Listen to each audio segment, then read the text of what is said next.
Brett, good evening. Just hours ago, Republicans on Capitol Hill said the Biden Justice Department went much further than previously known while investigating alleged efforts to overturn the 2020 presidential election. That probe, known as Operation Arctic Frost. Senator Chuck Grassley today made public 197 subpoenas from then special counsel Jack Smith and his team. The subpoenas made their way to Grassley through unnamed whistleblowers. He says the subpoenas requested testimony, financial records, donor fundraising, and other communications with 430 named Republican individuals and entities. The list includes the president's son-in-law, Jared Kushner, and daughter-in-law, Laura Trump. Contrary to what Smith has said publicly, this was clearly a fishing expedition. If this had happened to Democrats, they'd be as rightly outraged as we are outraged.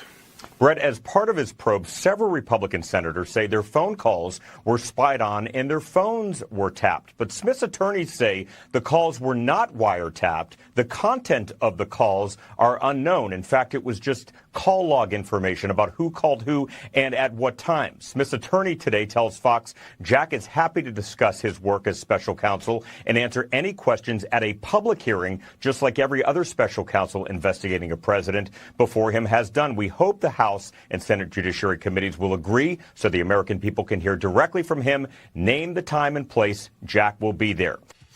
What are you doing? I'm burying you. I'm alive! I'm alive! You're waking the neighbors! No! Shut No! Okay. All right, good. Well done. Let's go. The good old-fashioned Jack Smith.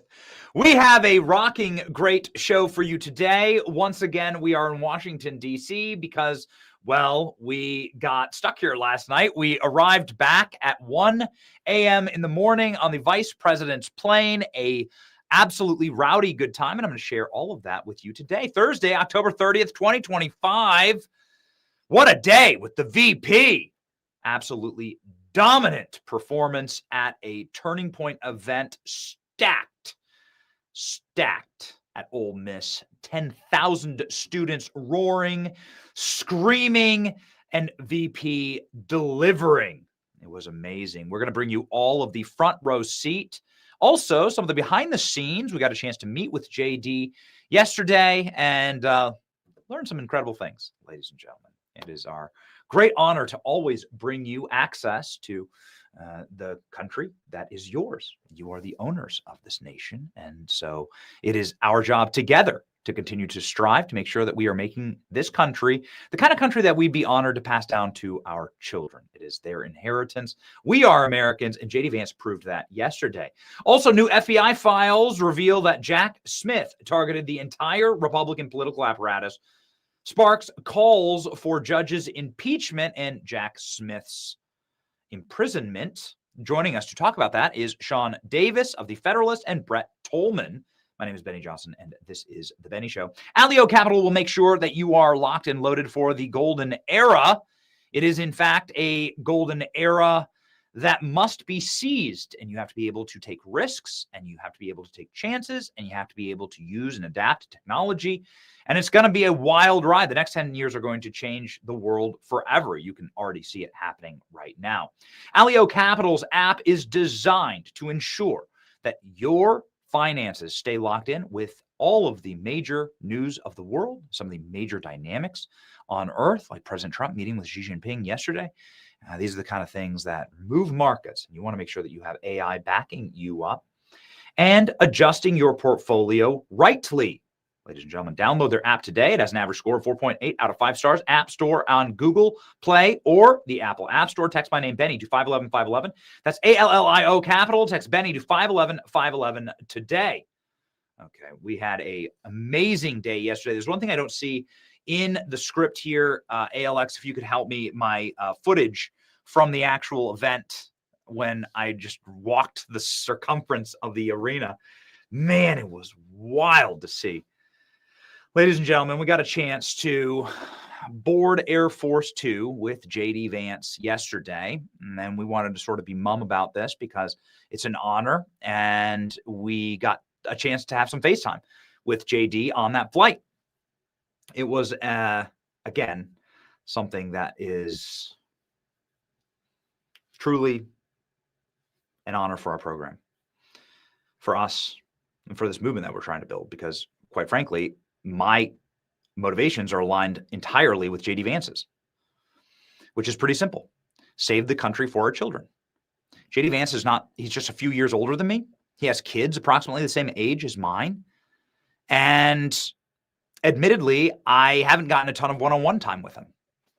And so this trip was an opportunity to do that, an opportunity to talk about the future, an opportunity to talk man to man about what we're building here, and an opportunity also to talk about what we should be building in the future for this country. And so it was something truly special. And what are the main takeaways here when it comes to the actual flight? I mean, it was cool. It's Air Force Two. You know, they got their own special food.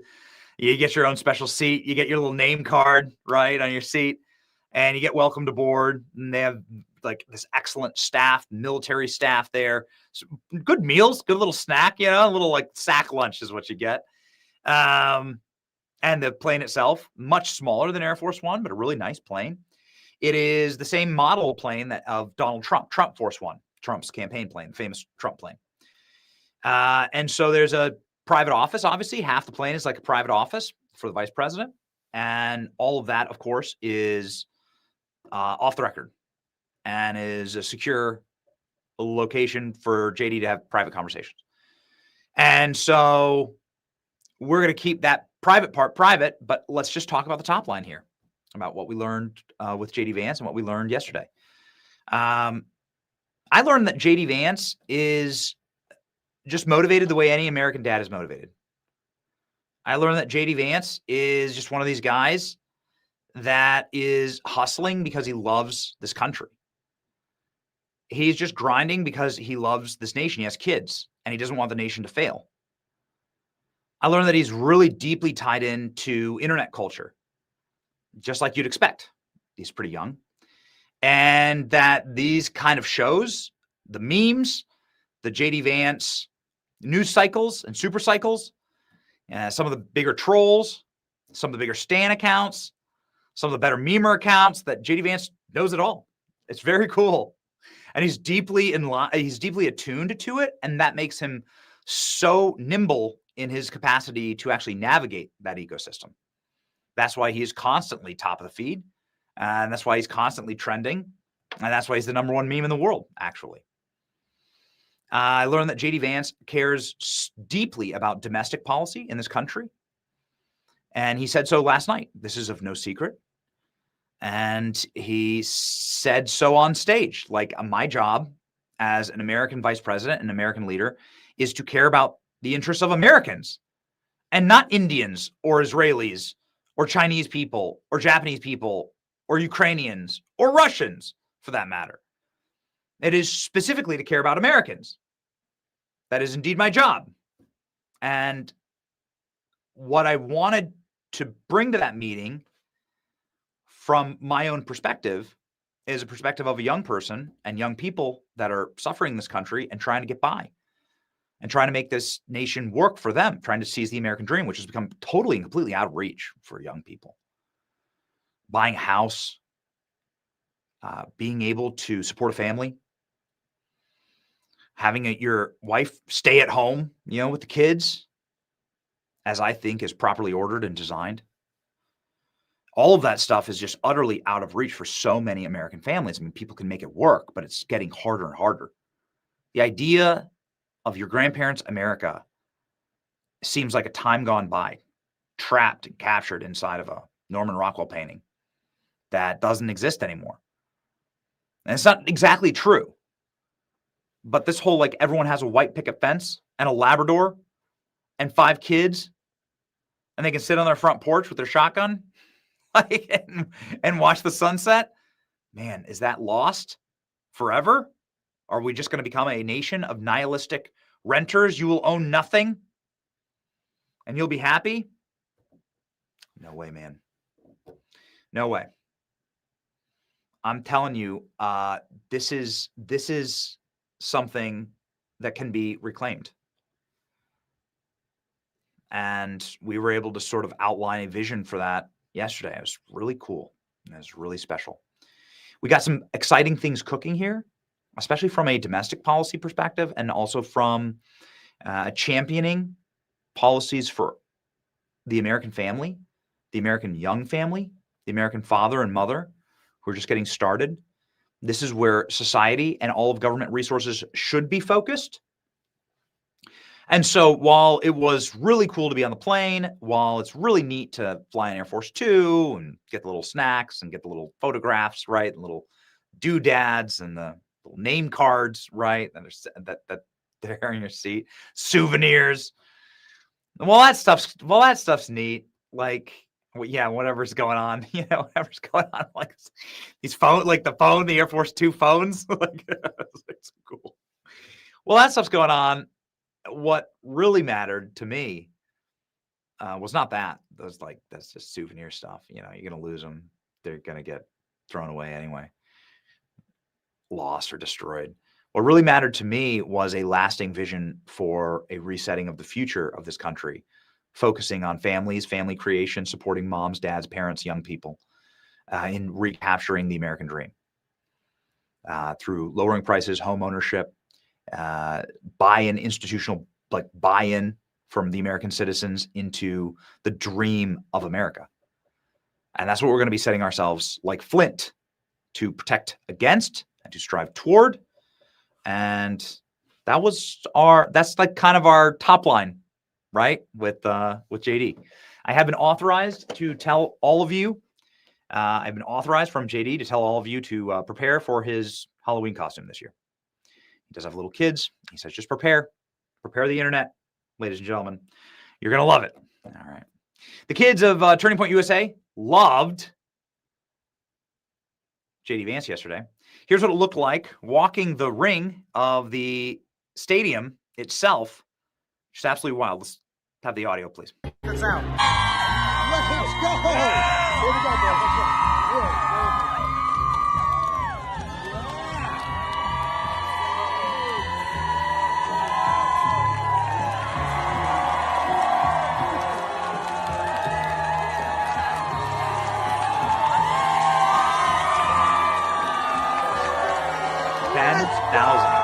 People. 15,000 people waiting. Let's go!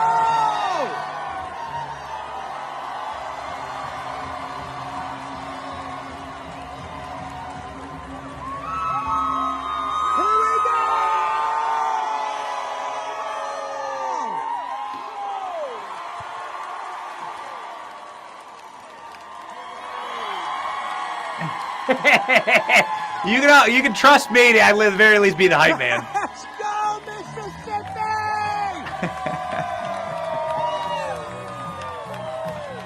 Woo! It was a blast. Yes! All right.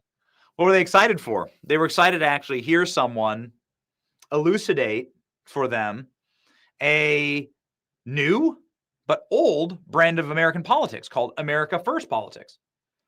Like, here's just some of the top line that JD Vance did in his answers. His Q&As was what's making all of the news and what is just absolutely melting the internet down to its core this morning. He praised the 1924 Immigration Act, which was an immigration act that was predicated entirely on making sure that America has a harmonious and right-wise immigration system that says that it is important that you live next to people with similar values to you. That was what the 1924 Immigration Act said. And of course, it limited immigration down to a trickle, let's just say. JD Vance going hard in on immigration yesterday to the faces of immigration activists. Again, the reason why you get answers like this is because what JD Vance did was follow in the footsteps of Charlie and say, everybody who disagrees with me, come to the front of the line during the Q&A. His speech was exceptional, but it's his Q&A that, again, is breaking the internet here. He correctly said that it's totally reasonable and acceptable for people to want to live around people who speak the same language and share things in common. Yes. Correctly said that we cannot be afraid to do something because the left might want to do it in the future. The left is going to do it anyway, he says. So stop being fearful. Stop being cucks, effectively. take notes, Ohio Republicans, provided the correct, nuanced, winning message on Israel while shutting down anti-Israel hysteria plaguing the discourse, debunked the Palantir lie, trashed the grandstanders holding back Trump's agenda, clarified that he's raising his kids as Christians and wants his wife to convert to Christianity, Catholicism, and basically said verbatim that it is a sin to be black-pilled. A masterclass by the 48th President of the United States. Yes, I completely agree. Ladies and gentlemen, let's go ahead and watch some of this. It's great. J.D. Vance on immigration. Go. Pushing out policies that hurt us, and these policies are not even solving the problems. These policies are just creating chaos. No, ma'am. Okay, so again, I'm gonna finish answering the question, and then if I've answered all 9 of your questions in less than 15 minutes, then we can keep on going. We got to have a little fun, right? So here's the thing.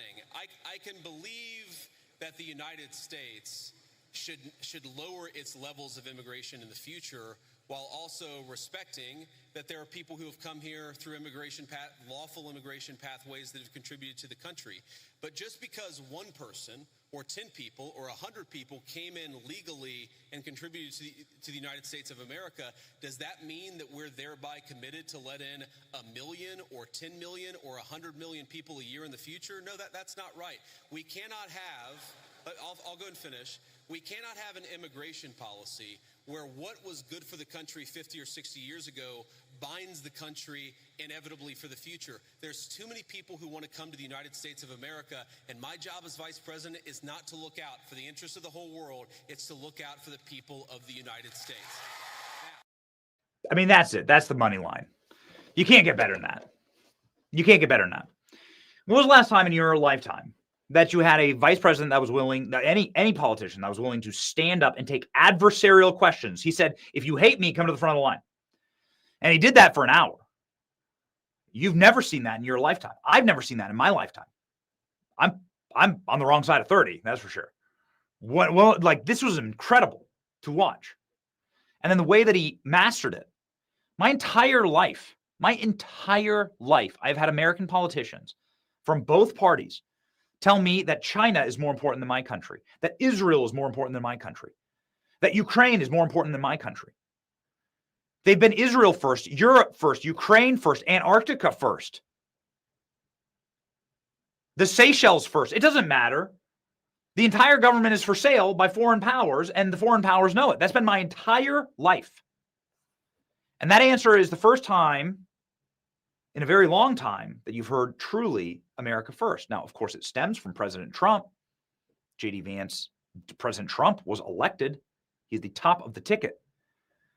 But Donald Trump's outside, out literally saving the world, like he's in Asia. It's like to have that messaging so firmly and so strongly back at home. Remember Mike Pence? So when Donald Trump was off saving the world in the first administration, you had Mike Pence, totally cucked, total rhino, back here preaching globalism, really. But now we have somebody who's back here preaching strongly America first, even if Donald Trump is 5,000 miles away. It's so strong. Assimilation and H-1B visas. I think J.D. Vance on immigration yesterday, this was his strong. He made a lot of incredible points for Christianity, Christendom, fatherhood. But this stuff on immigration was critical. Here we go. Yes, sir. Well, I appreciate the question. And look, my honest view is that right now, America, thanks in part to the Biden border invasion, but also thanks in part to a lot of bad immigration policy, right now we have let in too many immigrants into the United States of America. That is just a fundamental reality. Now, look, legal immigration is complicated because we let in about 1 million legal immigrants into the United States of America every single year. And I think the evidence is pretty clear that a lot of those immigrants are actually undercutting the wages of American workers. It's one of the reasons why the President of the United States and a lot of us in the administration have encouraged H-1B reform, because if you look at the H-1B visa, what it's supposed to be, What it's supposed to be is that you have a super genius who's studying at an American university, who's working at a great company. You want that super genius to stay in the United States of America and not go somewhere else. What it's actually used to do is hire an accountant at a 50% discount to an American citizen. I don't think that we should be hiring accountants from foreign countries when we've got accountants right here in the United States that would love to work for a good wage.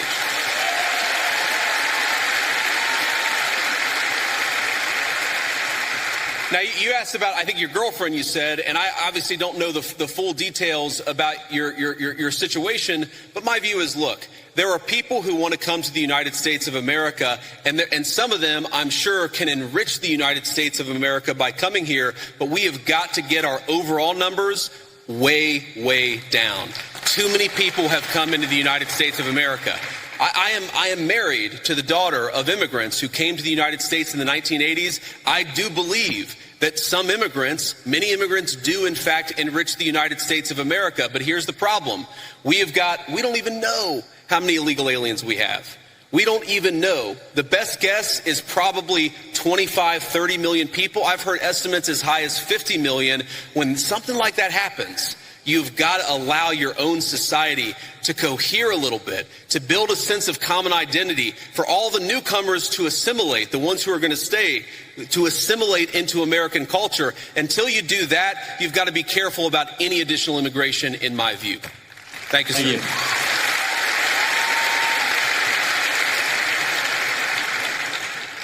Hello, I have a question about Israel.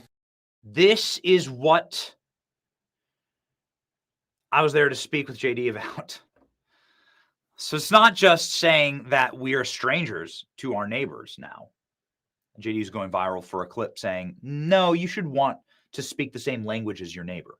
You should want that the people that are coming into this country speak English. It is the language of this nation. And if you can't speak the same language as your neighbor, you don't have a neighbor. You have a foreigner. You're not, diversity is not your strength in that situation. It could well be your demise. If you can't communicate with your neighbor, then something terrible is going to happen. And that's happening all across the country. And when it comes to actual neighborhoods, homes, towns, communities, we lose that because we've lost home ownership. If you're 35, the chances of you owning a home right now, 35 and younger, is 30%. That's dropped. That's half of what it was for your grandparents.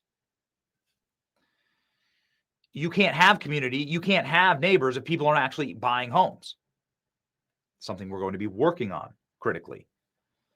And to serve the people that are actually in this country, the Native Americans, as I would like to call them, as I am one of them. The Native Americans. Raise your hand if you were born here. What JD is articulating is that the government should be serving the people who are native to this place, who own this country. And what founded this country? Christianity. What was the practicing religion of all of our founders? It's Christianity. What's woven into the core of our very being, carved in 3-foot stone all across the city on our currency. In God we trust. Christian principles forged this nation and preserve this nation to this very day. And without them, we collapse into darkness and in the dark ages. Without them, we are immediately conquered. And so JD Vance, ringing like a bell. It looks like a number of these clips, Klein, are on religion. Why don't we play these? F2, G, and G2? And let's just rock and roll on these. Thank you so much for being here. My name's Lucy. And I'm Ellie, and we're with the Turning Point chapter for this question. Thank you, guys. Can you tell us how your faith helps you in your role as vice president? Well, I appreciate that. That is a very good question. And this is another way in which Charlie has affected my life. I would say that I grew up, again, in a generation where even if people had very deep personal faith, they didn't talk about their faith a whole lot. And I grew up in a country where you just didn't hear political leaders talk about their faith. But the reason why I try to be the best husband I can be, the best father I can be, the reason why I care so much about all the issues that we're going to talk about is because I believe that I've been placed in this position for a brief period of time to do the most amount of good for God and for the country that I love so much. And that's the most important way that my faith influences me, is we all get a limited opportunity to make a difference. And if you believe as we believe, you believe that God, you believe that Jesus Christ has a plan. And sometimes we don't understand that plan.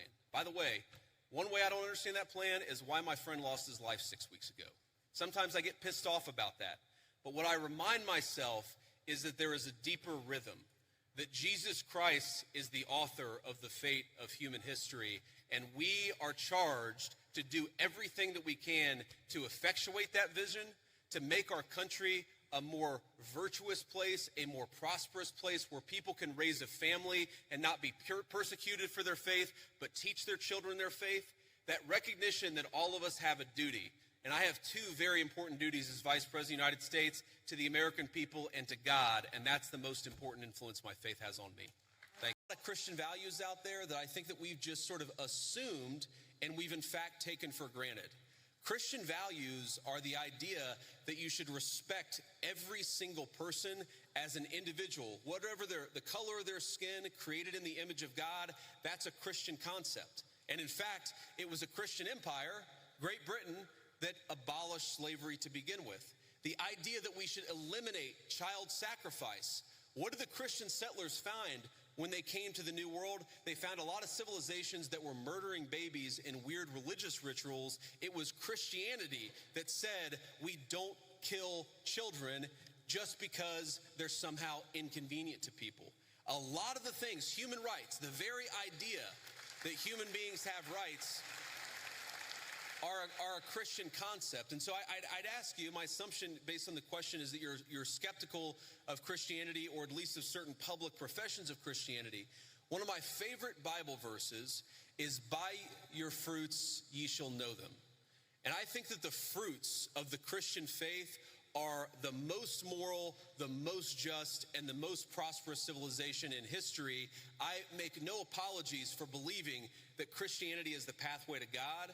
I make no apologies for thinking that Christian values are an important foundation of this country, but I'm not going to force you to believe in anything, because that's not what God wants, and that's not what I want either. Ladies and gentlemen, I could do this all day. I would just like to replay the event. I was sitting there in the front row, just like with my jaw slacked the whole time, saying, I can't believe I'm hearing this. Hold on. You're talking about the 1924 Immigration Act? You're talking about how Christian values are fundamental to this country? You're not going to apologize for them?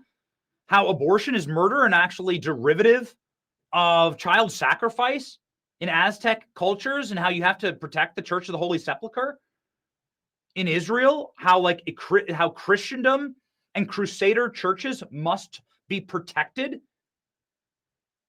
What? Oh, wait, how immigration needs to pretty much go down to zero? Like the number of total immigrants that should be admitted to this country is zero? That H-1Bs be totally and completely gutted? That your job is not to put the world first, but America first? Sorry, I'm just trying and stay in the studio. I'm so excited. It's so exciting reliving it. We have so many clips. I can't play them all for you. So let me just play one final one before we bring on Sean. Dude, because this is the one that I know is going to make him the happiest. And Sean Davis is the editor of The Federalist. He's such an awesome dude. And this is one that I know hits near to his heart, and I want to talk with him about it. This is J.D. Vance saying, stop being scared of the left. Don't be a cuck. Don't be a rhino cuck and say, well, could you imagine if the left did it? I mean, yes, I can. My name's on all these subpoenas. My name's on all this Arctic frost stuff. Our channels we're constantly being deplatformed. We're constantly being attacked. We're constantly being either sued or subpoenaed for this or that. Yes, of course I know what it's like on the other side. Could you imagine if the left tried to shut down free speech? Yes, I can! Because it happened to me. It happened to The Federalist. Sean, the publisher of The Federalist, will be on in just a moment. And so, yes, we do understand. We are well aware that what the left is capable of and what they will do. That should not be a deterrence to us taking the steps to right the ship. In fact, the more cultural ground that we gain, the more we make them have pain. use the same tools against them, perhaps there will be a little bit of a Labrador training there where you learn, like, maybe it's best to not engage in lawfare. Maybe it's best to not censor speech. Maybe it's best to win in the free market of ideas. And maybe it's best to dump some of the radical pagan religion that we've been trying to shove down everyone's throats. Again, it is not the church that was impeding on government. It was the government impeding on the church for the last 4 years. They created a new religion. That religion was wokeism. They redefined marriage. They redefined gender. They redefined roles in society. They redefined God himself.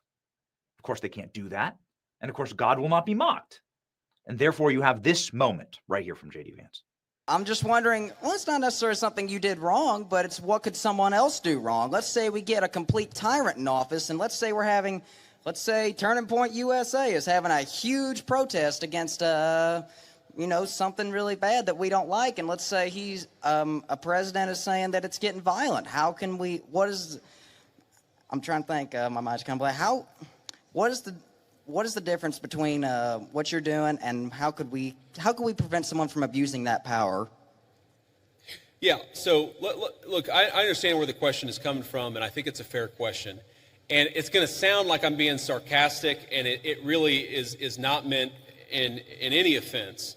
But when you talk about what could another administration do, to take a wild, hypothetical example totally off the top of my head, what if Joe Biden sent the Federal Bureau of Investigation to start arresting his political opponents? Okay?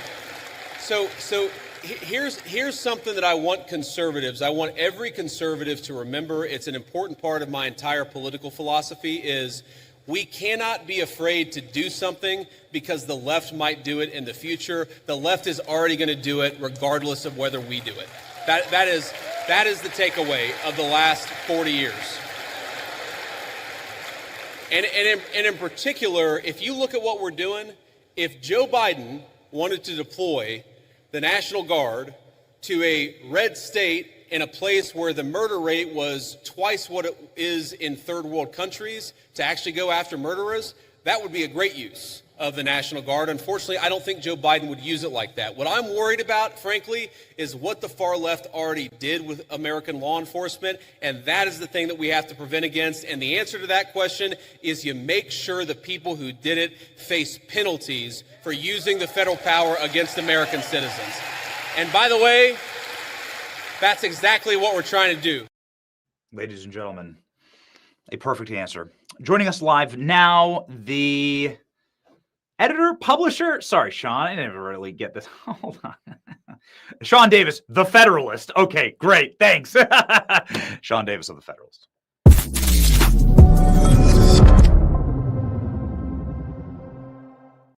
Who cares about titles these days? Who cares, Sean? I used to joke that I just wanted to give people numbers instead of titles. What? I don't know. Just do your job. Everyone knows your job. Just do it. No one cares what your title is. That's right. JD Vance doing his job, dude. I've never seen anything like it. You must be thrilled. You've been on this program for years saying, it'd be great if we had a politician that did these things. And then last night we saw a politician do these things. Yeah, it's awesome. That was always the pain of being a Republican watching debates is they were just always so bad because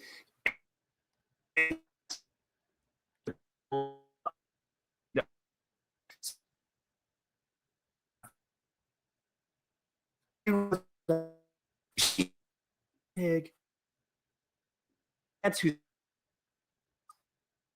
Hey guys, we're gonna move Sean. I'm so sorry. We have to move Sean into the green room. We're gonna work on his connection. We apologize, ladies and gentlemen. Sean, yeah, we might need to. He completely froze, and we apologize for that. Was he using his Patriot mobile phone? I don't know. I'm not sure if he was using his Patriot mobile phone. If Sean Davis was, like I was yesterday. Hey, Klein, can you put up the video of me running around the stadium one more time? Filmed on my Patriot mobile device. This was me inside of a stadium that I had no bloody right to have cell phone service in, but I was able to upload this in real time, film it in real time. The backbone of our support on the road is Patriot Mobile. For over 12 years, they have stood with millions of Christian conservatives, just like the ones here in this stadium. They have been hyping free speech, free markets, and ladies and gentlemen, they can make sure that you will never miss a beat.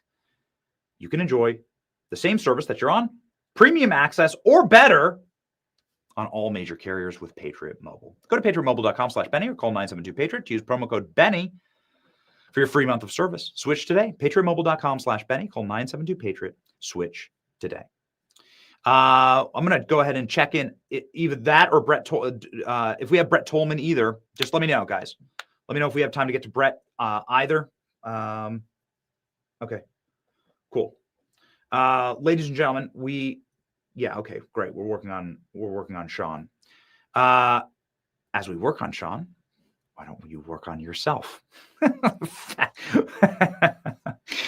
I'm constantly looking for a way to age a little healthier. I did get in extremely late last night, had a very early morning, and we burned the candle on both ends. Not asking for anybody's pity, but I'm telling you that Fatty 15 can help you out if you want to reverse the trends of aging and help your long-term health and wellness. And make sure that you're getting C15 from Fatty 15. This is an essential fatty acid that has been discovered and is the first one to be discovered in 90 years. It's an incredible scientific breakthrough. Fatty 15 co-founder Dr. Stephanie Van Watson discovered the benefits of C15 while working for the U.S. Navy, continuing to help improve the health and welfare of the aging troops. And you know what? Based on over 100 of their studies, we now know that C15 helps strengthen your cells and can be a key healthy aging nutrient. It can help slow biological aging at the cellular level. And this is when our cells do not have enough C15, they become fragile and age faster. And when our cells age, our bodies age too. So ladies and gentlemen, make sure that you are one of those people that optimize your C15 levels and support your long-term health, especially as you age. You can get an additional 15% off their 90-day subscription starter kit by going to fatty15.com/Benny using the code Benny at checkout. Ladies and gentlemen, these statements have not been evaluated by the Food and Drug Administration. Either way, though, I could use a little more of the good fat, not the bad fat. Whew, too much travel these days. Gotta hit the treadmill again. All right. So let me check in here with my producers. All right. Checking in. And it looks like we might have Sean back. So let's go ahead and jump over to Sean, shall we? Hey, buddy. Hey, how are you? Yeah, that's how it goes. Dude, every single time we're doing a base show or doing a heater, it always does that. So I'm going to blame the communist Chinese. I blame the Democrats. Yeah. Yeah, okay. All right. 6 to 1, half dozen to the other. You were talking about cuck Republicans and how just completely weak Republicans have been, except for this moment, and we should appreciate it. Yeah. I was saying that we have been tortured as Republicans watching idiots debate and not know how to do it for years. And then finally we get Trump, who just calls Rosie O'Donnell fat right out of the gate. And then we have JD, who can actually really articulate extemporaneously his entire vision of government and politics. And it's amazing. Why did we not have that sooner? Why did we have to wait so long? Why have we waited so long for a Republican candidate to say that I'm not the president of the world, I'm the president of America, that's all I care about, and that actually unlimited immigration from countries that don't speak our language, that don't share our common religion, that don't have our value systems, that's bad? Why has it taken so long to get that? I'm nearly 40, Sean. That's been a long time. Oh, you're still young. You still have hair. No, it's because we had globalists running the party who thought that their role was to loot the country on behalf of everyone else all over the world who wanted to make money off of us. And it's why they hate Donald Trump. It's why, by the way, they tried to defeat J.D. Vance when he first ran for Senate in Ohio. If you recall election night when he won, you had a bunch of establishment rhino Republicans on network television trying to say, oh, we can't believe he only won by 8. He's such a terrible candidate. He doesn't know anything about politics. If only he were more like Mitch McConnell, he could have had a bigger victory. Well, now he's our vice president. God willing, he'll be our 48th president. And I think he's one of the best politicians and talents we've seen in the Republican Party in generations. His biggest applause line last night was about child sacrifice and how we shouldn't be allowing that, and how we should that, and we can thank Christendom for ending child sacrifice in the Americas. And maybe Christians don't get the kind of credit that they deserve, and that he's not going to be ashamed or apologize for being a Christian, for raising his children as a Christian. A particularly nasty question from someone who is like, how can you possibly be married to somebody without your same faith tradition? Going after his family, his wife, his kids. That is a grotesque thing that we're constantly seeing. Nonetheless, his defense of Christendom was probably his most strongest and remarkable thing. We've heard hawkish immigration policies for a while. Okay, that's fine. But and that's good, and he did great on that. But it's defense of Christendom, man. His non-apologetic defense of the faith was wonderful. It is, and I'm so glad we finally have someone doing it, because I actually think this is the major debate of our time. It was Christianity and the foundation of it that eliminated slavery. Okay, it wasn't Muslim, it wasn't Hindu, it wasn't Judaism, it was Christianity, because it was Christianity that taught every single one of us was made in the image of God, that we were all precious, and Jesus Christ died for our sins. Therefore, if we were good enough to have Christ die for our sins, which is a little bit of an inversion, it was because Christ is good enough. But if Christ saw us and said, I'm willing to shed my blood for you, then we should probably look at each person he shed his blood for and say, you know what? You are a human being made in his image. You are bigger than property. Okay, you have your own agency. It is wrong to enslave you. Chattel slavery is wrong. It is wrong to murder you in the womb because you were knit together there by your creator in his image. It is Christianity that created the hospital. Okay, Christianity is the foundation of everything wonderful and good we have ever seen on this earth. And thank God we finally have a politician willing to not just shy away from it or try to pretend, it's not something we're going to talk about. Christianity is the foundation of this nation. We were founded and settled by Christian men who came here for religious freedom. You better believe we are going to push for a Christian nation. It is Christianity and its precepts which form the basis of our Constitution. So yes, he's right. We don't have a neutral public square. We have never had a neutral public square. The only question is, whose values are you going to have that are ascendant in the public square? And you know what? I think it should be ours. I mean, I think you made a really great point there. Not only the child sacrifice thing, which I think probably ended before America was constituted. Maybe, I don't know. I'm not a historian. I'm not sure. But certainly something that Christians landed on this continent and ended, but then also slavery. And that absolutely is something that was ended and ended rightly by Christian principles. If you don't believe that all men are created equal, well, then of course you'd be in favor of slavery. And that's why you find slavery in Africa today, where there's 15 million people enslaved in Muslim countries. And it's amazing that we never hear about that, Sean. What's a strange thing? We hear constant pot banging about slavery that was ended in this country almost 200 years ago. But there's still millions of slaves in Africa in Muslim countries today. Why don't we ever hear about that? Well, and by the way, I would say we actually haven't ended child sacrifice. We've ended it was the Spaniards who came in and ended the performative sacrifice of children in South America. We've had 60 million children sacrificed on the altar of abortion since the early 1970s. I saw one statistic this morning, which I don't know how true it is, but a massive percentage of Gen Z was aborted. How many people are we missing because we still have a culture that hates life and hates children and views them as inconvenient and worthy of death? So yeah, it's wonderful that the Spanish came in and conquered the savages in Latin America who were literally stabbing children on altars. But we still have a major problem in this country of killing babies who don't deserve it because people have decided it's inconvenient for them to allow those babies to live. That's such a great point. And thank you for bringing that up. Yes, it's like a constant battle against evil. And they'll be happy to bring back slavery in a different form. And you see the roadmap of that during moments like COVID. I mean, when they're trying to control every movement that you make, they're trying to literally lock you inside your domicile and tell you where you cannot go. You're not allowed to worship. You're not allowed to go to church. You're not allowed to sing in a choir. You can see the shackles still remain, and I guess maybe they're digital now, but nonetheless, it is a constant vigilance. It's amazing for JD to lay that all out. My favorite part of the entire speech, though, was him saying, what is this like in fear the left's going to do it to us. Of course they're going to do it to us. What an insane way to run your life for fear that the left will do something evil when they get power. We know they'll do that. So then what?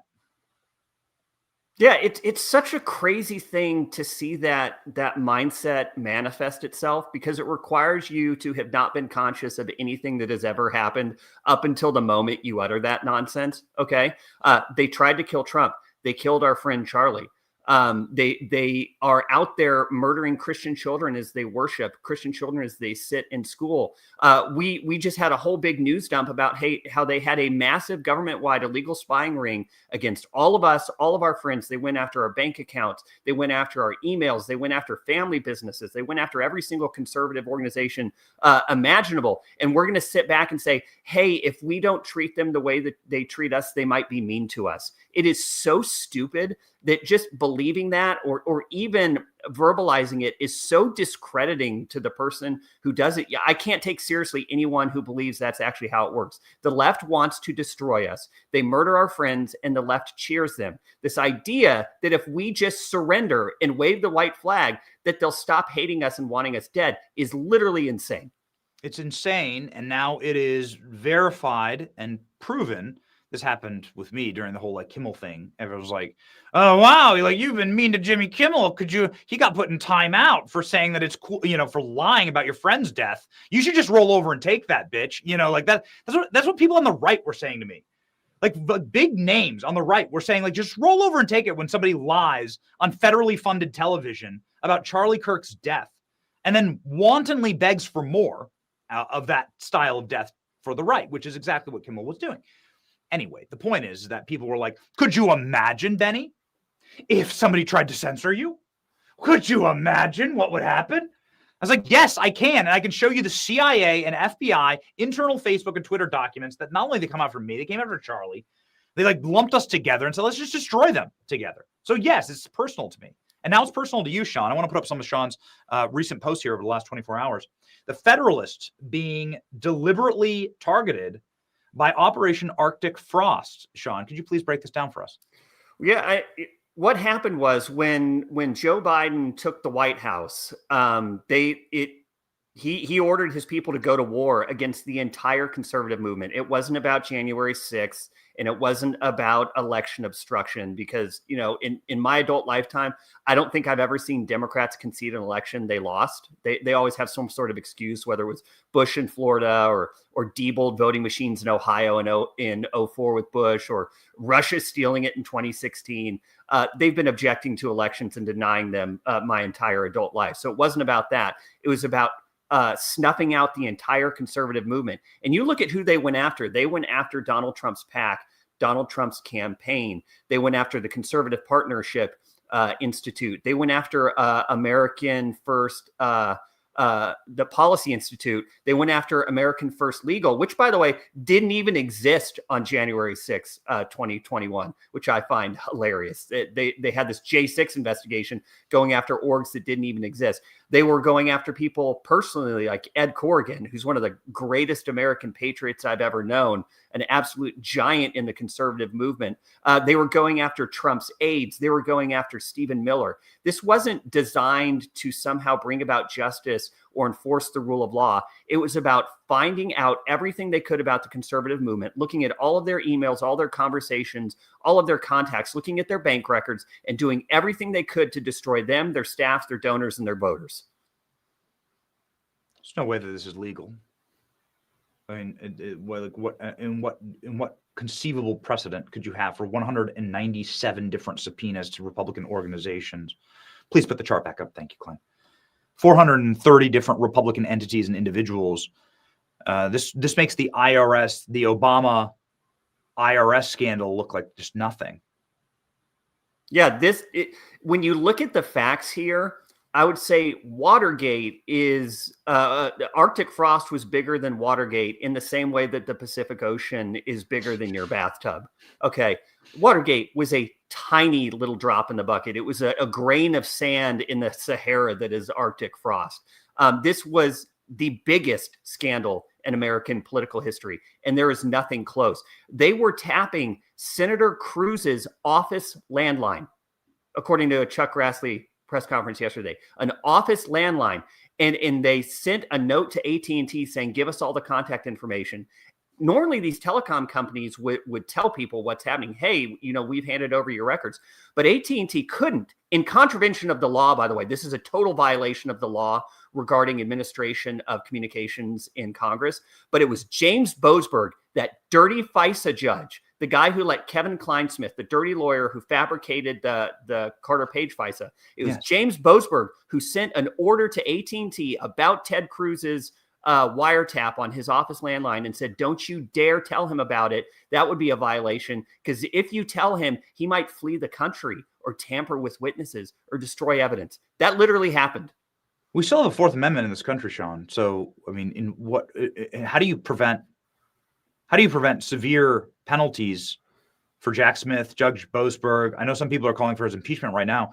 What would you recommend, Sean? You always have great recommendations, actually, for what should happen. In a just world, what would be happening right now? Well, I don't just want James Boasberg and all these corrupt judges impeached. I want them imprisoned. They broke the law. James Boasberg violated federal law when he ordered AT&T to hide from the Congress, tampering with their own communications. That is straight line violation of the law. There's no ambiguity about it.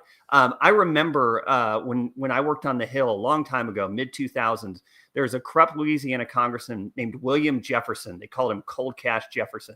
And there was a near constitutional crisis when DOJ was investigating him and wanted to go raid his congressional office to see if he had cash in his freezer, to see what evidence was in there. This was something that went to the highest levels of the U.S. government. It had to be approved by the president. The Speaker of the House was informed ahead of time. I mean, it was a massive, massive crisis brewing. And you understand at the time what the gravity was. You had the president, you had the attorney general, you had the Speaker of the House. They were all discussing it, ways to do this to preserve the separation of branches, but still enforce the law. We had none of that here. We had absolute runaway, corrupt, rogue people like Jack Smith and Matthew Graves and Merrick Garland, who should be in prison, by the way, going in and wiretapping offices and then getting corrupt judges to ban telecom companies from telling them about it in violation of the law. Everyone involved in that chain, from the top to the bottom, should be in prison for a very long time, because until people go to prison, they're going to do it again and again and again, just like they did after the Russia hoax. We said if no one goes to prison, they're going to do it again, and then we act surprised when they go and do it again. So I want people in prison. I want lots of them in prison for what they did. And you brought up a critical name here, because it seems like the top of the chain is Merrick Garland, and he's the one who's signing off, and he is the top law enforcement official in the country. So, of course, this is law enforcement action, so he's the one who's signing off on this. Please put the chart back up so everyone can see sort of the chain of command here. That would be quite unprecedented, I suppose, to have an attorney general, failed Supreme Court justice nominee, and be put on trial. And that's what you're calling for, Sean. Oh, 100%. Everyone on there, Lisa Monaco, should be in prison. Instead, she's got a big fat lobbying job making boku bucks at Microsoft. So I'd ask Republicans, are you taking meetings from Microsoft? Are you allowing massive government contracts for data storage and cloud storage to go to Microsoft, while this person who was illegally spying on your colleagues is making millions over there? Is that something you're doing? That seems insane. Jack Smith should be in prison. Chris Wray should be in prison. All of them. This was the biggest, most insane scandal in American government history, perpetrated against, I think, a fifth of the U.S. Senate Republican caucus, against every major conservative org, against voters. And as far as I can tell, not a single person has gone to prison yet. So I'd say, Pam Bondi, pick up the phone. Pick up the red phone now. Like, you've got a job to do. People need to go to prison, and it's not going to happen just magically on its own. You actually have to do this.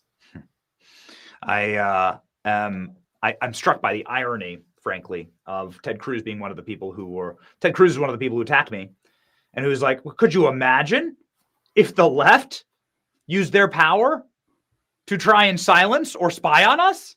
It would be terrible, right? It's like to stand up for his buddy Jimmy Kimmel. And then here he is, ladies and gentlemen. Jack Smith subpoenas Ted Cruz's cell phone records from AT&T. AT&T ordered by corrupt Judge Boasberg, banned from disclosing this to Cruz. This is so much worse than Watergate. Watergate, they thumbed through a couple dorks thumbed through a few files, right, and left a fingerprint. This is actual, real, at-scale spying on your political enemies. This is really, I mean, it really. We'll see if there's the appetite in the news cycle, Sean, for it. But this is massive. Ladies and gentlemen, if you want to stay up with this reporting, you got to follow Sean. He's got nearly 700,000 subscribers here on X. He's got the single hottest takes. They'll melt your phone right down into the core. And Boasberg will not be able to spy on you anymore. You know, when your phone melts down, reading Sean's hot takes. God bless you, Sean. Everybody read the Federalist. It's just one of the best. God bless you, man. You're a patriot. Keep it up. So proud of everything you're doing, man. Thank you. We'll see you in a few weeks, man. See ya. All right.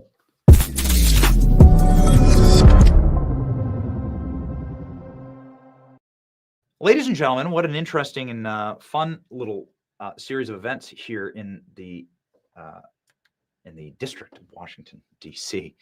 This is a district. This is not a real window back here, but I am across the street from the Capitol Dome right now, and these people spend money like absolute drunken sailors. It's horrible to think about what they're doing to the future of our nation, our children. Something that we really need to have a conversation about. Something that people don't normally want to talk about because the national debt is not a sexy thing, but it is a critical thing. And it's one of the reasons why China has so much leverage over this country. And I want that. I want America to win. I want the communists to lose. Anyway, you should run your household the way that I would want my country to be run, obviously with no debt.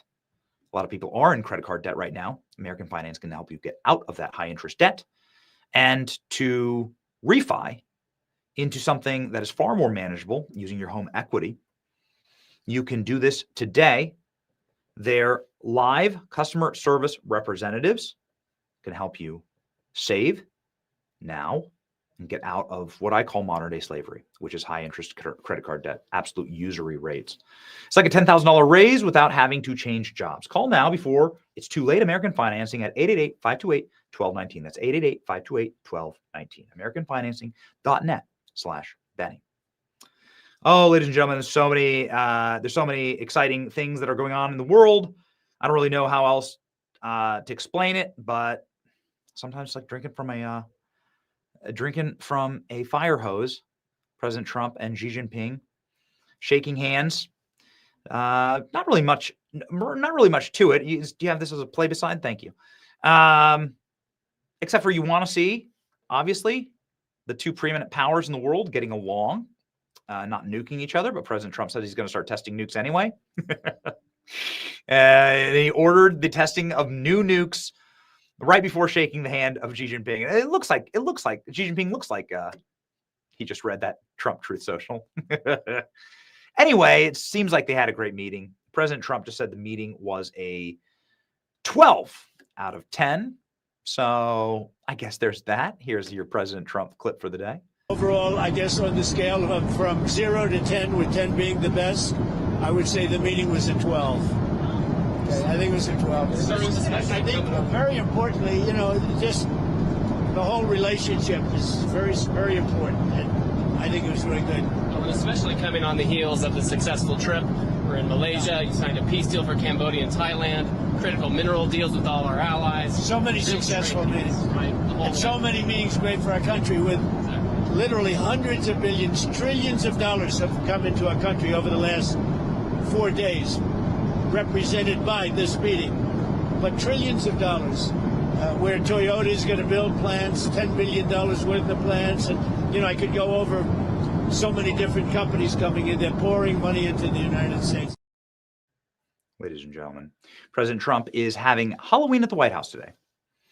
So he just got back from a week. He's been in a different Asian country, Japan, Korea, meeting with the Chinese.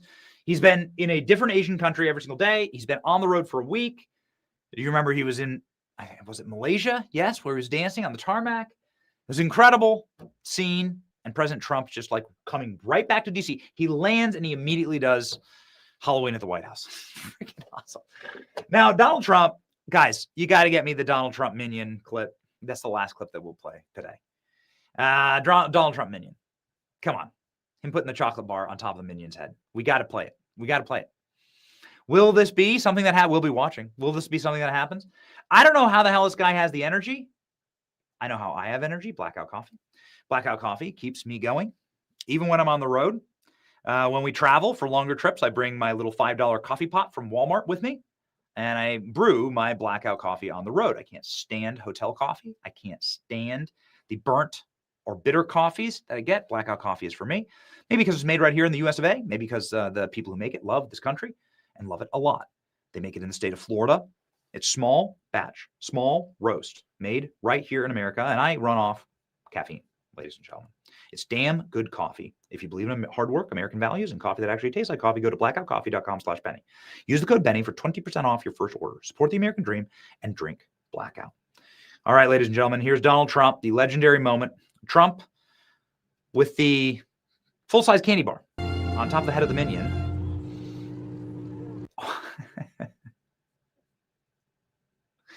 There you go. He just puts it on his head.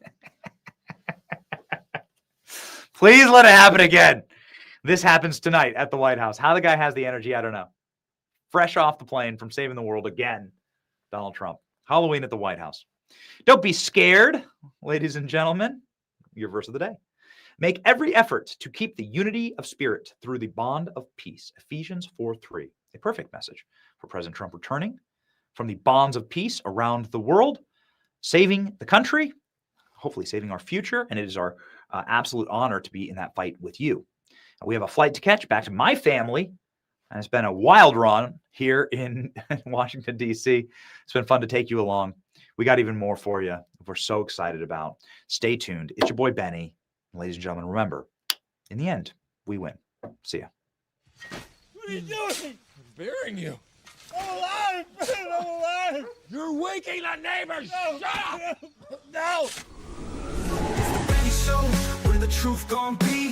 Faith and freedom on your TV screen. Stand up strong, battle through the night. The Benny Show's here, bringing liberty to light. From the speeches to debates, Benny sharp like a blade. Cutting through the lies, watch the truth cascade. With the warrior's heart, this man never fades. You know it's prime time when Benny invades. From saving the nation to stories untold, the Benny Show's a storm, see the truth unfold. Stay in the loop, let freedom take hold. Salting all the libs, soul never sold. It's the Benny Show, where the truth gon' be. Faith and freedom on your TV screen. Stand up strong, battle through the night. The Benny Show's here, bringing liberty to light. Liberty to light. Bringing liberty to light. Liberty to light.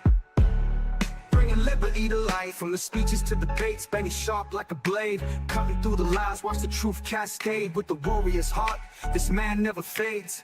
You know it's prime time when Benny invades. From saving the nation to stories untold, the Benny Show's a storm, see the truth unfold. Stay in the loop, let freedom take hold. Salting all the libs, soul never sold. It's the Benny Show, where the truth gon' be.